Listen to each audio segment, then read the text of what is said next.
Hi friends, അസ്സലാമു അലൈക്കും. എൻ്റെ എല്ലാ കൂട്ടുകാർക്കും റെയിൻബോ പ്ലാന്റർ എന്ന ചാനലിലേക്ക് സ്വാഗതം. കുറേ ആയി വീഡിയോ ഒക്കെ ഇട്ടിട്ടല്ലേ, കുറച്ച് തിരക്കായിരുന്നു. അതുമാത്രമല്ല, കുറച്ച് ആരോഗ്യ പ്രശ്നങ്ങളുണ്ടായിരുന്നു. നല്ല രീതിയിൽ ഓരോ പനി വന്നു. അതിൻ്റെ കാരണം ഈ കിച്ചൺ ഗാർഡൻ തന്നെയാണ് കേട്ടോ. ഒരുപാട് ബുദ്ധിമുട്ടി കഷ്ടപ്പെട്ട് ചെയ്തെടുത്തതാണ് ഈ കിച്ചൺ ഗാർഡൻ. ആദ്യത്തെ ഞാൻ പറഞ്ഞിട്ടുണ്ടല്ലോ, എങ്ങനെയെങ്കിലൊക്കെ ഒന്ന് ഒപ്പിച്ചിരുന്നതിലും എനിക്ക് അത്യാവശ്യമായിട്ടുള്ള കുറച്ച് സാധനങ്ങളൊക്കെ എനിക്ക് കിട്ടുമായിരുന്നു കേട്ടോ.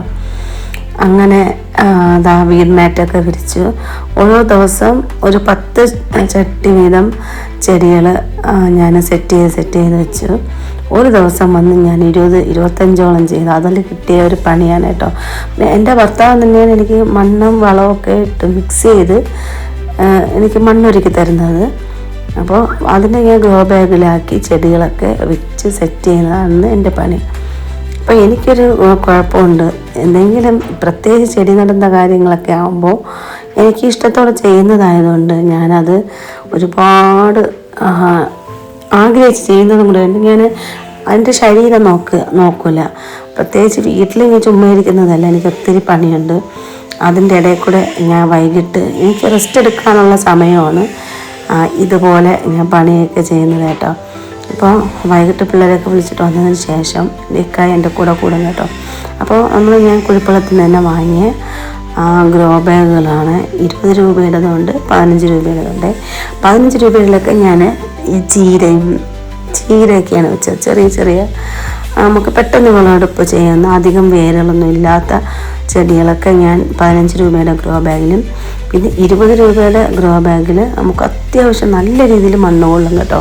അപ്പോൾ ഇതിൽ പോട്ടിംഗ് മിക്സ് എന്തൊക്കെയാണെന്ന് വെച്ചാൽ, നമ്മുടെ ഉമി അറിയാവോ, ഉമിയുണ്ട്, ചാണകപ്പൊടിയുണ്ട്, അതുപോലെ തന്നെ കൊക്കോ പീറ്റുണ്ട്, വേപ്പൻ പിണ്ണാക്ക്, അതുപോലെ എല്ലുപൊടി, ഇതെല്ലാം കൂടെ മിക്സ് ചെയ്തതാണ്.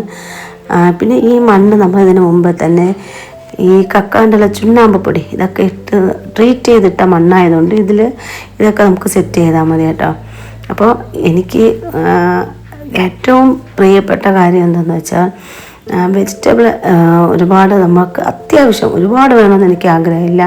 അത്യാവശ്യം കുറച്ചൊക്കെ ഒന്ന് റെഡിയാക്കി എടുത്തിട്ട് നമുക്ക് കുറച്ചെങ്കിലും വിഷമില്ലാത്ത വെജിറ്റബിൾസ് എടുക്കണം എന്നുള്ള ഒരു ആഗ്രഹത്തിൻ്റെ പുറത്ത് മാത്രമാണ് ഞാൻ ചെയ്യുന്നത്. അപ്പോൾ എന്നെ സഹായിക്കാൻ എൻ്റെ 2 മക്കളുണ്ട് കേട്ടോ. അപ്പോൾ നമ്മൾ കുഴിപ്പുളത്ത് നിന്നും ആത്മനിലയത്തിൽ നിന്നൊക്കെ 2 സ്റ്റെപ്പായിട്ടാണ് ചെടികൾ വാങ്ങിയത്. വിത്തിട്ട് മുളച്ചിട്ട് പിന്നെ അത് വരാൻ ഒരുപാട് താമസിക്കും. അതുകൊണ്ട് എനിക്ക് കാണാനുള്ള ആഗ്രഹമുണ്ട്. എല്ലാം തൈകളാണ് ഞാൻ വാങ്ങിയത് കേട്ടോ. വിത്തിട്ട് മുളപ്പിച്ചെടുക്കുന്നത് കുറച്ച് സമയം എടുക്കും, അതുകൊണ്ടാണ്. അപ്പം ചിലതൊക്കെ വിത്തിട്ടാലേ നന്നായിട്ട് വരുള്ളൂ. ചീര, അതുപോലെ തന്നെ പയർ, ഇതൊക്കെ അങ്ങനെയാണ് വരുന്നത് കേട്ടോ. അപ്പോൾ എന്നാലും വള്ളിപ്പയർ വന്നിട്ട് അവിടെ ഉണ്ടായിരുന്നു. അപ്പോൾ അവർ പറഞ്ഞു ഒരുപാട് നീളം വയ്ക്കുന്നതല്ല, പക്ഷേ അതിൽ ഒരുപാട് പയറുണ്ടാവുന്നതാണെന്ന് പറഞ്ഞു. പിന്നെ ഞാനത് വാങ്ങി. അപ്പോൾ ഞാൻ ഏകദേശം ഒരു 4 മണിക്ക് തുടങ്ങുന്ന പണി രാത്രി 8 മണിയോളം നീണ്ടു നിൽക്കും കേട്ടോ. അങ്ങനെ ഒരാഴ്ച കൊണ്ട് ഞാൻ ഏകദേശം 70ഓളം ഗ്രോ ബാഗുകളിലും ചട്ടികളിലായിട്ട് മണ്ണ് നിറച്ചായിരുന്നു കേട്ടോ. അപ്പം മുല്ലയൊക്കെ ഇപ്പം നല്ല സൂപ്പറായിട്ട് വരുന്നുണ്ട് കേട്ടോ. അടുക്കുമുല്ലയുണ്ട്, സാദാ മുല്ലയുണ്ട്. അടുക്കുമുല്ലയിലൊക്കെ ഒത്തിരി പൂക്കളുണ്ടാകുന്നു. സീസൺ ബേസായിട്ടൊന്നും അല്ല കേട്ടോ. അപ്പോൾ അതിനെനിക്ക് മനസ്സിലായത് ഈ ചാണകപ്പൊടിയും എല്ലുപൊടിയും ചാമ്പലും കൂടെ മിക്സ് ചെയ്തിട്ട് കൊടുക്കുന്നത് നല്ലതാണെന്ന് ഞാനൊരു തമിഴ് യൂട്യൂബ് ചാനലിൽ കണ്ടതായിരുന്നു കേട്ടോ. പക്ഷെ നല്ല റിസൾട്ടാണ്. നിങ്ങൾ ഒരു 2 ആഴ്ച കൂടുമ്പോഴേക്കും ഈ ചോടൊന്ന് ഇളക്കി കുറച്ച് മണ്ണും കൂടെ മിക്സ് ചെയ്തതിൻ്റെ ചുറ്റും വേരിൽ നിന്ന് മാറ്റിയിട്ട് കൊടുക്കുകയാണെന്നുണ്ടെങ്കിൽ അതിൽ ഒത്തിരി പൂക്കളുണ്ടാവും കേട്ടോ. അപ്പോൾ ഒരുപാട് മുല്ല ഞാൻ ഇപ്പോൾ എന്നും മോക്ക് തലയിൽ ഒരു 2 പൂവെങ്കിലും ഞാൻ വെച്ച് വിടാറുണ്ട്. കാരണം അടുക്കുമുല്ലയായതുകൊണ്ട് ഒരു പൂവ് റോസാപ്പൂവിൻ്റെ അത്ര വലിപ്പമുണ്ട്, നാടൻ റോസിൻ്റെ അത്ര വലിപ്പമുണ്ട്. അതുകൊണ്ട് അങ്ങനെ വയ്ക്കാറുണ്ട്. ചിലത് 2 ദിവസം കളക്ട് ചെയ്തിട്ട് 2 സൈഡിലായിട്ടൊക്കെ വെച്ച് കൊടുക്കാറുണ്ട് കേട്ടോ. അപ്പോൾ എനിക്കത് സന്തോഷമാണ്. അപ്പോൾ ഇത് കുറ്റിക്കുരുമുളക് ചെറിയ തിരി മാത്രമേ ഉണ്ടായിരുന്നുള്ളൂ. ഇപ്പോൾ നന്നായിട്ട് വിളഞ്ഞ് വരാൻ തുടങ്ങിയിട്ടുണ്ട്. അപ്പോൾ ഇതിന് മുമ്പ് എൻ്റെ വീട്ടിൽ ഉണ്ടായിരുന്നു കേട്ടോ. വീട് മാറിയപ്പോഴേക്കും എടുക്കാൻ മറന്നുപോയി, അതങ്ങനെ നശിച്ചുപോയി. അതിലൊരുപാട് കുരുമുളക് ഉണ്ടാവാറുണ്ട്. അതുപോലെ തന്നെ വെണ്ടയ്ക്കയിൽ ഞാൻ 3 ടൈപ്പ് വെണ്ടയ്ക്ക വെച്ചിട്ടുണ്ട്. ഇത് ചുവപ്പ് വെണ്ടയുണ്ട്, വെള്ളയുണ്ട്, പച്ചയുണ്ട് കേട്ടോ. അപ്പോൾ വെണ്ടയ്ക്ക ഇവിടെ എനിക്ക് എൻ്റെ ഇക്കാക്ക് മോന് നല്ല ഇഷ്ടമാണ്, മോൾക്ക് അത്ര ഇഷ്ടമല്ല. ഞാൻ സാമ്പാറിൽ കൂടെയൊക്കെയാണ് അത് അഡ്ജസ്റ്റ് ചെയ്ത് എങ്ങനെയെങ്കിലും ഉള്ളിലാക്കുന്നത്. അതുപോലെ തന്നെ മുളക്, അവരയ്ക്ക, ചീര, പൊന്നാങ്കണ്ണി ചീര, ഇതൊക്കെ ഉണ്ട് കേട്ടോ. അപ്പോൾ ഒരു ദിവസത്തേക്ക് ആവശ്യമായിട്ടുള്ള കുറച്ച് വെജിറ്റബിൾസൊക്കെ എനിക്കിവിടെ കിട്ടാറുണ്ട്. പച്ചമുളക് നമ്മൾ അത്യാവശ്യമായിട്ട് ഒരു ഗാർഡനിൽ വേണം. കാരണം ഏറ്റവും കൂടുതൽ വിഷമടിച്ച് വരുന്നത് നമ്മുടെ പച്ചമുളക്, അതുപോലെ തന്നെ കറിവേപ്പില, അങ്ങനെ മല്ലിയില, ഇതുപോലെയുള്ള സാധനങ്ങൾക്കാണ് കേട്ടോ. പിന്നെ കാന്താരി മുളക് എനിക്ക് ഒത്തിരി ഇഷ്ടമുള്ളതുകൊണ്ട് ഞാൻ ഗാർഡനിൽ ഒരുപാട് ഉൾപ്പെടുത്തിയിട്ടുള്ളത് കാന്താരി മുളകാണ് കേട്ടോ. മുളക് വെറും 3 ഗ്രോ ബാഗുകളിൽ ഞാൻ വെച്ചിട്ടുള്ളൂ. പിന്നെ നമ്മൾ കടയിൽ നിന്ന് വാങ്ങുന്ന മിൻറ്റിൻ്റെ കമ്പുകളൊക്കെ ഞാൻ ശേഖരിച്ച് ഇത്തിരി ബലമൊക്കെ ഉള്ള കമ്പ് നോക്കി ഞാൻ കുത്തി വെച്ച് കൊടുത്തിട്ടുണ്ടായിരുന്നു, അതൊക്കെ വന്നു. പിന്നെ മലബാർ ചീരയുണ്ട്, വഷളച്ചീരൻ്റെ സാമ്പാർ ചീര ഉണ്ടല്ലോ അതുണ്ട്, ഉരുളക്കിഴങ്ങ്, മധുരക്കിഴങ്ങ്, അതുപോലെ ചെറിയ ഉള്ളി. ഇത് പൊന്നാങ്കണ്ണി ചീരയാണ് കേട്ടോ. പൊന്നാങ്കണ്ണി ചീര എൻ്റെ കുടുംബത്തിൽ എല്ലാവർക്കും നല്ല ഇഷ്ടമാണ്. അപ്പോൾ ഓരോന്നിൻ്റെ കൂടെ ഞാൻ 2-3 മിൻറ്റിൻ്റെ കമ്പും കൂടെ വെച്ചിട്ടുണ്ട്. അത്യാവശ്യം ഒരു തേങ്ങാ ചട്നിയൊക്കെ അരയ്ക്കുമ്പോൾ ഇതിൻ്റെ മിൻറ്റിൻ്റെ ലീഫും കൂടെ ഇടുമ്പോൾ ഒരു പ്രത്യേക ടേസ്റ്റാണ്. പിന്നെ നമ്മൾ കട്ടൻ ചായ കുടിക്കുമ്പോൾ അതിൽ 2 ലീഫ് ഇട്ട് കുടിക്കുമ്പോൾ അതൊരു പ്രത്യേക റിഫ്രഷ്നെസ്സാണ് കേട്ടോ. ഇത് ഏത്തം വാഴ നിന്ന ഭാഗത്താണ്. അതിൻ്റെ മദർ പ്ലാന്റ് പോയി, പിന്നെ അതിൻ്റെ തണ്ടെന്തോ നിന്നാണെന്ന് തോന്നുന്നു, കിഴങ്ങ് നിന്ന് വീണ്ടും മുളച്ച് വരും. അപ്പോൾ എന്തായാലും അത് വെട്ടുന്നില്ല.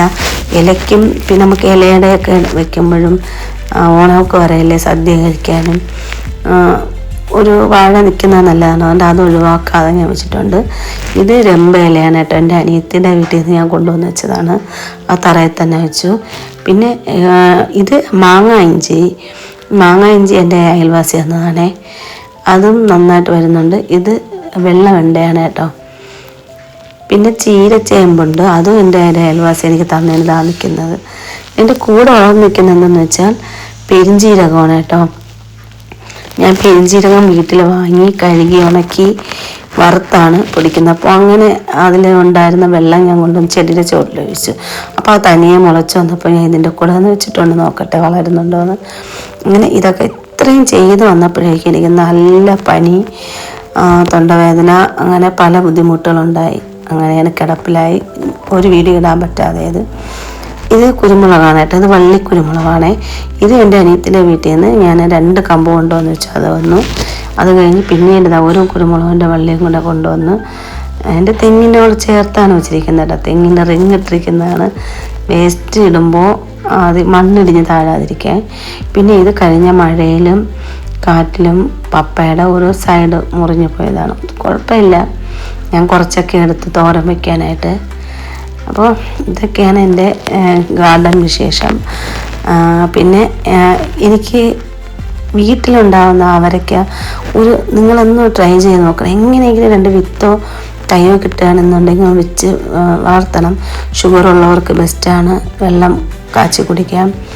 അതുമാത്രമല്ല അത് തോരൻ വെച്ചാലും അധികം കയ്പില്ല കേട്ടോ. എനിക്ക് നല്ല ഇഷ്ടമാണ്. എനിക്ക് കഴിഞ്ഞ പ്രാവശ്യം ഒരുപാട് കിട്ടിയതുകൊണ്ട് ഞാൻ വെച്ചിട്ടുണ്ട്. പിന്നെ കോവയ്ക്ക ആദ്യം ഉണ്ടായിരുന്ന പന്തലറിയാലോ, വളരെ ചെറുത്. എനിക്കിതിന്ന് പറിക്കാനൊക്കെ ബുദ്ധിമുട്ടായതുകൊണ്ട് അത് വെട്ടിക്കളഞ്ഞിട്ട് 2ാമത് മുളച്ച് വന്നതാണ്. പിന്നെ നല്ല വിശാലമായൊരു പന്തലിട്ട് കൊടുത്തു. ഒരു സൈഡിൽ കോവയ്ക്കും ഒരു സൈഡ് പയർ, ചുവപ്പും വെള്ളയും പയറുമാണ് കേട്ടോ. പിന്നെ അതിൻ്റെ കൂടെ നിൽക്കുന്നത് ചീര, പിന്നെ വെളുത്തുള്ളി ഞാൻ മനഃപൂർവ്വം വെച്ച് കൊടുത്തതാണ് കേട്ടോ. എന്തെങ്കിലും പയറിന് അണുബാധ ഉണ്ടാവാതിരിക്കട്ടെ. പിന്നെ നൂഡിൽസോ അങ്ങനെ എന്തെങ്കിലുമൊക്കെ ചെയ്യുമ്പോൾ ഇതിൻ്റെ ഇല ഇടുന്നത് നല്ലതാണല്ലോ. അങ്ങനെ നല്ല ഉഗ്രം പന്തലേക്കായും കടയിലുള്ള സ്റ്റാഫും ഞാനും കൂടെ നിന്നാണ്, ഞാൻ മേൽനോട്ടം വഹിച്ചെന്നേ ഉള്ളൂ. ഇതൊക്കെ ചെയ്തത് അവരാണ് കേട്ടോ. നല്ലൊരു പന്തൽ, എൻ്റെ ഏറ്റവും വലിയ ആഗ്രഹം നല്ല സൂപ്പർ ഒരു പന്തൽ ചെയ്യുക എന്നുള്ളത്. അങ്ങനെ എല്ലാം പടർന്ന് കയറുന്നുണ്ട്. കോവയ്ക്ക് കാ പിടിച്ചു കേട്ടോ. അത് ഞാൻ എന്തായാലും ഷോർട്സായിട്ട് വീഡിയോ ഇടാം. പിന്നെ ദേ നിൽക്കുന്ന പൈനാപ്പിളും. പിന്നെ ഇതൊക്കെ ഞാൻ നിത്യകല്യാണി വെച്ചിരിക്കുന്നത് പരാഗണത്തിന് വേണ്ടിയാണ്. ആ ചട്ടിയിൽ വെച്ചിരിക്കുന്നത് 10 മണിയാണ് കേട്ടോ. എൻ്റെ പഴയ ചട്ടിയാണ്, അത് പൊത്തപ്പോൾ പിന്നെ കളയാൻ തോന്നിയില്ല. അത് ഞാൻ 10 മണി ചെടി വെച്ചിട്ടുണ്ട്. കണ്ടില്ല, ഇങ്ങനെ കോവയ്ക്ക് ഇത് വെട്ടിക്കളഞ്ഞ് 2 വന്നതാണ് കേട്ടോ. ഇതൊക്കെ തനിയെ ഉണ്ടായി വന്ന മാങ്ങാച്ചെടി, പൊന്നാങ്കണ്ണി ചീര, തുളസി ഇതൊക്കെ ഞാൻ ഒഴിവാക്കാതെ വെച്ചിട്ടുണ്ട്. ഇടയ്ക്ക് ഇതിനൊക്കെ പറിച്ച് ചീരയും കൂടെ ചേർത്ത് തോരനായിട്ട് വെച്ച് കഴിക്കാറുണ്ട്. അതൊക്കെ ഒരു സന്തോഷമാണ്. രാവിലെ മക്കളെ സ്കൂളിൽ പറഞ്ഞയച്ചിട്ട് നേരെ ഗാർഡനിലേക്ക് ഇറങ്ങും. വെജിറ്റബിൾ ഗാർഡനും എൻ്റെ ഫ്ലവർ ഗാർഡനും എല്ലാം ഞാനൊന്ന് ചുറ്റി കണ്ടിട്ടാണ് വീട്ടിനകത്ത് കയറുന്നത്. അതൊരു സന്തോഷമാണ് കേട്ടോ. പിന്നെ ഞാൻ പറഞ്ഞില്ലേ, അതിൽ ചെറുതായിട്ട് കായൊക്കെ പിടിക്കാൻ തുടങ്ങി. ഇപ്പോൾ ഒന്ന് വലുതായി കേട്ടോ. അപ്പോൾ ഇതിന് ഞാൻ മെയിനായിട്ട് കൊടുക്കുന്നതും ചാണകപ്പൊടിയും വേപ്പിൻ പിണ്ണാക്കും എല്ലും പൊടിയും തന്നെ. പിന്നെ വീട്ടിലെ ഉപയോഗിച്ച് കഴിഞ്ഞാൽ കഞ്ഞിവെള്ളം, വെജിറ്റബിൾ കഴുകുന്ന വെള്ളം, അതൊക്കെ ഞാൻ കൊണ്ടുപോയിക്കാറുണ്ട്. പെസ്റ്റിസൈഡായിട്ട് വെളുത്തുള്ളിയും കാന്താരിമുളകും മഞ്ഞൾപ്പൊടിയും കൂടെ മിക്സിയിലടിച്ച് നന്നായിട്ട് അരിച്ച് അതിനെ സ്പ്രേ ചെയ്ത് കൊടുക്കാറുണ്ട്. അതുകൊണ്ടാണ് ഒരു ഇല പോലും കേട് വരാതെ നിൽക്കുന്നത് കേട്ടോ. അപ്പോൾ എല്ലാവരും അതൊന്ന് ഒരു ചെറിയൊരു ഗാർഡനിങ് നിങ്ങളുടെ വീടുകളിൽ ഉൾപ്പെടുത്തണമെന്ന് ഞാൻ പറയാണ്. അത് നമുക്ക് മാനസികമായിട്ടുള്ള സന്തോഷം തരുന്നു കേട്ടോ. അപ്പോൾ ഓക്കെ, താങ്ക് യു.